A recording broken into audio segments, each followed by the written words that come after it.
உன் மூஞ்சி பாக்குறது கூட எனக்கு அசிங்கமா இருக்கு. மூஞ்சில முழிக்க மாட்டேன்ட்டல.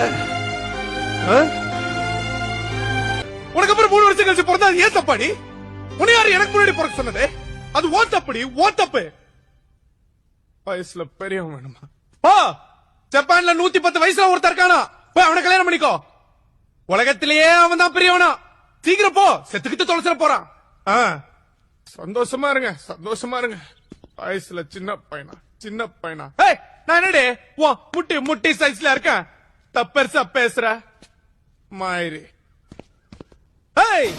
ஆனா ஒண்ணு மட்டும் சொல்றேன்டி, நல்லா கேட்டுக்கோ. என்ன வேணான்னு சொல்லிட்டல, என்ன போன் சொல்லிட்டல, என்ன திரும்ப பார்க்க வரமாட்டேன்ட்டல. நானும் ஆம்பளடி, ரோஷம் உள்ளவன். சத்தியமா வரமாட்டேன், போறேன், வரவே மாட்டேன். அது தெரியும், திரும்ப வருவேன். லவ் பண்ணிட்டல, என் கதையில என்ன நடக்குதுன்னு எனக்கே தெரியல.